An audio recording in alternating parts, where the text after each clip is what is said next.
안녕하세요. 질병론 다섯 번째 시간. 오늘은 이비인후과 질환입니다. 자, 첫 번째, 금수목이 약하고 형충이 가임 환자. 금은 호흡기에서 나오니까 코에 해당되고요. 수는 귀에 해당됩니다. 그리고 목은 인후, 편도, 갑상선 이런 데 해당되겠죠.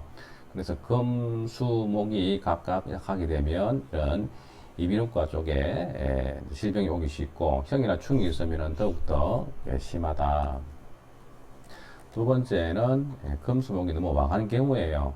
그래서 목이 많으면 경화작용이 있다 그랬죠. 그래서 목이 딱딱해지기 때문에 또 목은 신경망하고도 같다 그랬죠. 그래서 신경이 과민해서 에너지가 이제 소모가 많이 되기 때문에 신경성 편도염이라든가 또 목에 문제가 오기 쉽고요. 그 다음에 금이 형충되게 되면 금은 호흡기인데 후각장애라든가 축농증 또는 코가 균형이 맞지 않는 그런 모양새가 있다. 수에 문제가 생기게 되면 이명증, 귀에 문제가 생기고요. 청각장애라든가 또는 이제 귀 질환이 생기기 쉽다. 그 다음에 이제 목이 아주 왕할 경우에도 인후병, 그 다음에 이제 임파선이라든가 목이 왕하게 되면 금이 절되죠. 그렇기 때문에 폐결핵, 그리고 목은 또 간에 해당되니까 간경화, 심하면은 간염, 간암도 주의를 기울여야 됩니다. 자, 예시 보겠습니다. 묘월의 무토인데요. 무토가 신약하죠. 그래서 무건입니다. 일간이 무건 뿌리가 없더라도 나를 도와주는 인성이 이렇게 유건하게 되면 종을 하지 않아요. 여기서는 정계충이 되었는데, 그럼 정계충이 되었는데 이 정화가 무토에 생의가 있나 없나 이건 장담하기가 어렵습니다. 간목도 있고 하기 때문에. 그래서 이런 경우에는 이 사람이 용신을 이렇게 화를 쓰는지 쓰지 않는지를 살아온 연영을 보고 추적을 해서 종격 여부를 따지는 게 필요할 겁니다. 자, 그거는 격에서 하는 이야기고, 자, 우리가 이제 질병을 볼 때는요, 사실 단순합니다. 질병은 음양오행을 중심으로 보는 거죠. 그래서 용신, 희신 이런 거하고는 별로 관련이 없어요. 물론 이제 본인이 건강할 때와 또는 이제 건강하지 않을 때 운이 좋을 때 안 좋을 때 용기신을 봐야 되겠지만 기본적으로 어디에 질병 인자가 있는가 찾아볼 때는 오행만 찾아보면 됩니다. 그래서 질병론은 오행 질병론이에요. 때문에 격이나 용신이나 또는 이제 어떤 희기에 대해서 좀 질병론은 무관하다고 할 수 있습니다. 이 사주에서도 일단 무토가 약하죠. 토가 약하기 때문에 뭐 때문에 약합니까? 수 때문에 약하죠. 그죠? 그러면 수다 토유질에서 물이 많아가지고 땅이 떠내려가겠죠. 그러면 토는 뭐예요? 위장이죠, 위장. 여러분들 강이 이렇게 물이 흘러가는데 여기 뚝이 이렇게 쌓여 있으면은 강물이 이렇게 뚝을 갖다가 이렇게 지나가면서 흙이 이렇게 패이잖아요. 그것처럼 위장벽이 이렇게 패여 나가는 위궤양이 올 수가 있습니다. 그리고 목도 강하죠. 해묘목에서 간목이 뜨기 때문에 목이 이렇게 강둑에 또 이렇게 있다고 보세요. 그럼 목은 신맛이고 산성이잖아요. 강산성이 되어가지고 위벽을 자극하겠죠. 그러니까 속쓰림, 그리고 위상과다, 역류성 식도염 이런 걸로 인해서 이 사람이 속이 아프겠죠. 자, 그리고 여기서는 이미 그 이비인후과 질환을 공부하기 때문에 목이 상당히 왕합니다. 그리고 이 목이 왕한 가운데에 묘신 기문까지 있으니까 신경이 굉장히 예민하고 또 신경성으로 인해서 편도라든가 이 파선에 염증이 생길 수가 있다. 두 번째는 경호신사 경인, 그리고 이제 신사일주인데요. 경인일주가 이제 일지에 절지가 있고 그리고 이제 인사형 이렇게 되어 있죠. 천간에 이렇게 이제 금밖에 없죠. 이런 경우를 천전일기격이라고 합니다. 천전일기. 천간에 오로지 한 가지 기운으로만 이루어져 있다. 금밖에 없으니까요. 천전일기가 되면 이렇게 이제 서로가 연합을 합니다. 그렇기 때문에 건이 없어도 천간에 한 가지 기운이 있으면은 종격으로 가지 않습니다. 그런데 득천수에 보면 그런 말이 있어요. 천전일기라도 지지에서 실어주지 않으면은 힘을 쓰지 못한다. 그래서 이 사주도 지지에서 확실히 금이 없기 때문에 신약이고 화강금약, 화가 강해서 금이 약해지는 모양새죠. 이런 것들을 소용된다 이렇게 이야기합니다. 소용이라고 하는 것은 쇠가 녹는다 이야기예요. 자, 그럼 금은 뭐예요? 우리가 폐죠. 그래서 폐가 이제 금에 노출되어 있기 때문에 폐 질환이 있을 수가 있고, 그 다음에 대장이 되죠. 그래서 이런 사람 대장이 약합니다. 그리고 이제 그리고 화강금약, 화가 강하고 금이 약하게 되면 또 혈질이라 그래가지고 피병도 이렇게 가질 수 있다. 뭐 치질이라든가, 뭐 각혈이라든가, 코피를 자주 흘린다든가 이런 요소들이 있습니다. 사주에서는 이제 지지에 전부 다 목화가 곡을 이루어가지고 금이 상한다 때문에 인사형도 있어가지고 충농증은 코가 호흡기라 그랬죠. 그래서 코에 질병을 가지고 있고 빈혈이 있다고 하는 것은 금은 혈질이라 그랬잖아요. 혈질. 화에 금이 이렇게 많이 녹으면 피병인데요. 금은 FE죠. 철분이죠. 철분은 어디 많아요? 피 속에 많죠. 그래서 헤모글로빈이죠. 그래서 철분이 녹아가지고 철분이 약해지잖아요. 그러니까 피가 허혈이 일어나서 빈혈 증세가 있다 이 말입니다. 그리고 코가 좌우로 굽었다 이런 내용도 있네요. 살펴보시고 자, 그 다음에 기해의 기사 경신 경진입니다.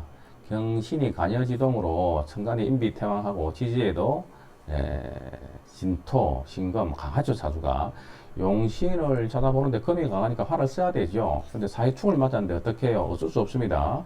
용신이 충 맞으면 그만큼 격이 떨어지고 뭐 신분이 낮아지겠죠.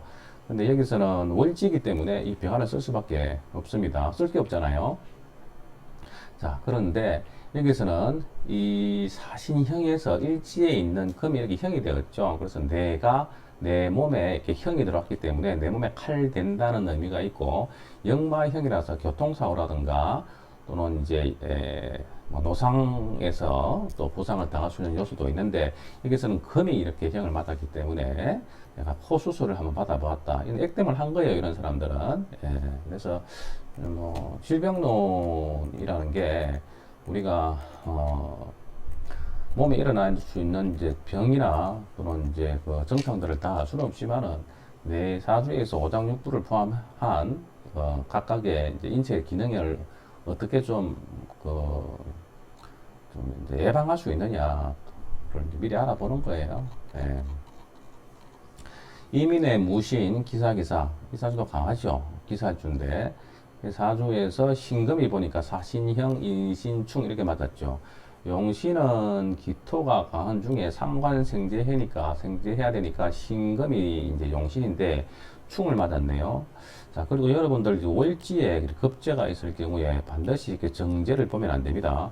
급제가 이렇게 정제를 보게 되면 고양이 옆에 생선을 맡긴 꼴이죠. 그래서 이 급제를 다스려 줘야 되는데 급제를 어떻게 식신으로 다스려졌죠.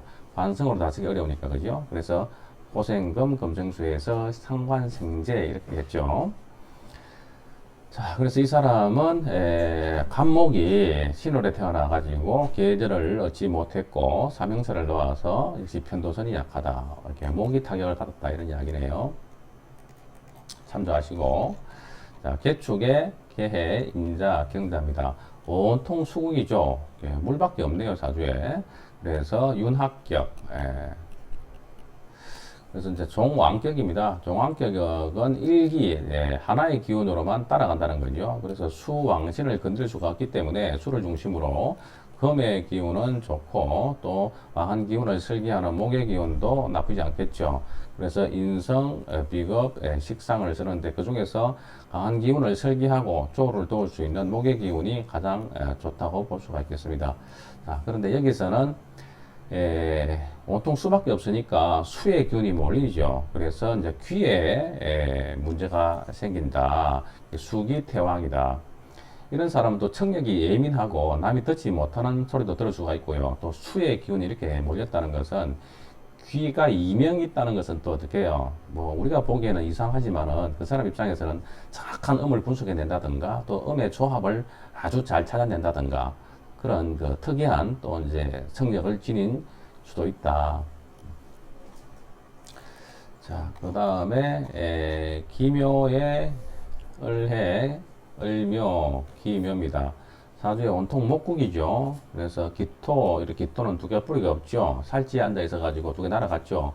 역시 이런 사람도 목이 태왕하기 때문에 역류성 식도염 위상가다 해서 위에 부담이 생길 수가 있고 목은 신경이죠. 신경성 위장병, 신경성 소화불량 이렇게 생길 수가 있겠고요.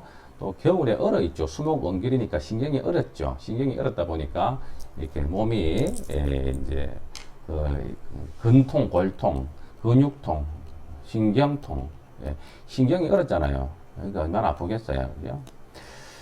자, 그런데 이 사람도 이제 수목 원결로 목이 강해가지고, 목이 강하게 되면 어떻게 해요? 목은 부드럽고 연약하고 유연한데, 목이 강하게 되면은 경화작용이 있어가지고 뻐덩뻐덩해지는 그런 이제 호락호화 되죠.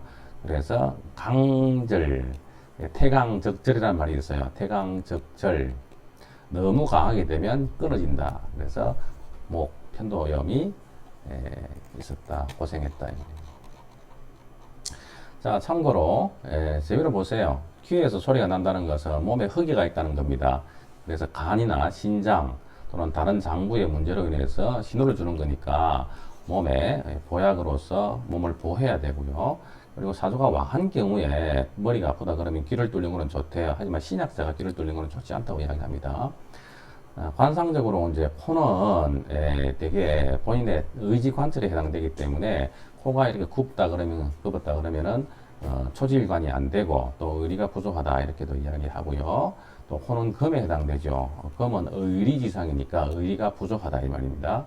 인후에 병이 있는 자, 인후는 목이라 그랬죠. 목. 그래서 목이 강하게 되면 인후에 병이 있죠. 그리고 목은 어질 인자다. 그러니까 목은 착하단 말이에요. 생명을 돌보는 인자고 때문에 인후에 병이 있는 사람은 되게 인정에 약하고 또 여기저기 신경을 많이 쓰다 보니까 신경성으로 인해서 또 자꾸 인후염이 온다.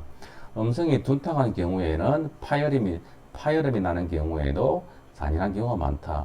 되게 이제 금실무성, 금은 아주 강한데 화가 없으면은 소리가 나지 않죠. 그래서 소리가 땡땡땡 이렇게 울리지 않는 소리와 마찬가지죠.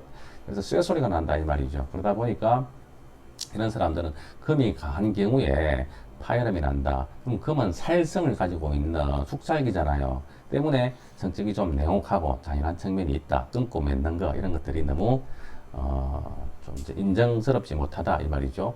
여자 목소리가 남성적이라고 하는 것은 양팔통이나 또는 여자가 아주 괴강이라든가 이런 기질 자체가 강하기 때문에 남편이 큰 목소리를 내기가 어렵고 나이가 많이 먹었는데도 불구하고 여자가 좀 이제 처녀 목소리가 나는 경우에는 되게 부군이 무능력하다고 이야기합니다. 그 다음에 남자가 여자 목소리가 나는 경우에도 뭐 남성 호르몬 부족으로 인해서 자식이 없는 경우가 있다. 참조하시고요. 자, 오늘은 여기까지 하겠습니다. 네, 감사합니다.